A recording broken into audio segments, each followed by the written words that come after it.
Case review tayo, Chocho. Case review. Case review.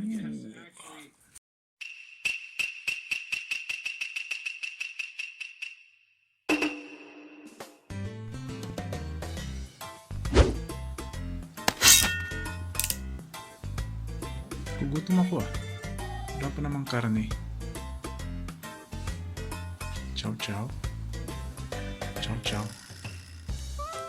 Tawarin mo ako. Gusto mo maging panlasang Pinoy? Ha? Joke lang. I love you. Joke lang.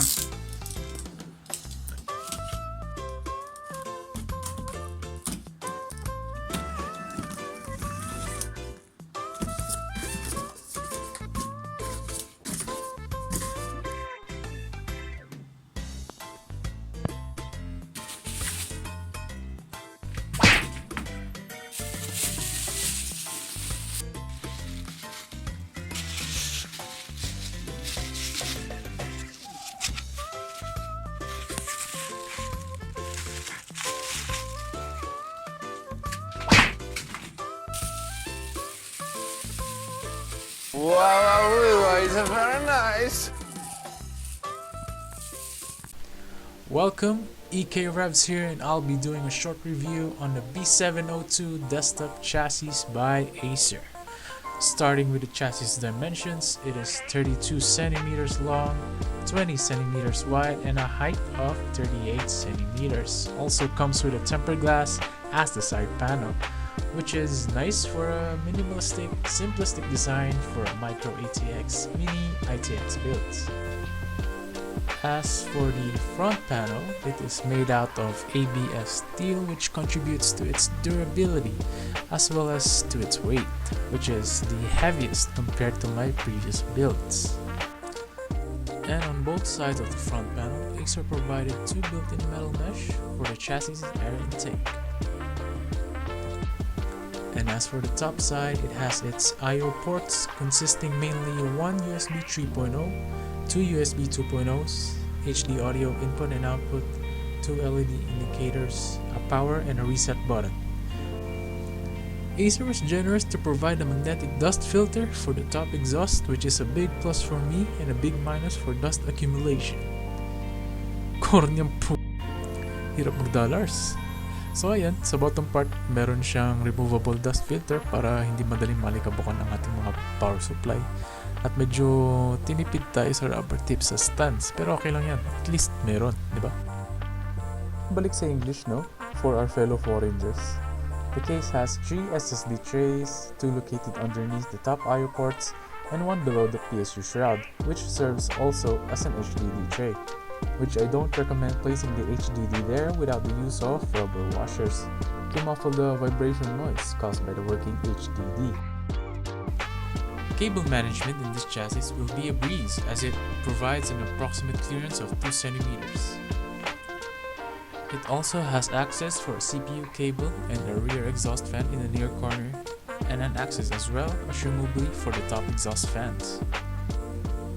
The cable tie points in this chassis I'd say is quite decent to be able to do good cable routings and to avoid bypassing above the SSDs and fan hubs.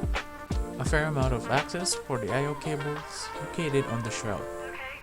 As for the rear, it has the PSU bay access, 4 PCI slots with the topmost already taken off, thank you or no thank you Acer, and an open exhaust for the 120mm fan.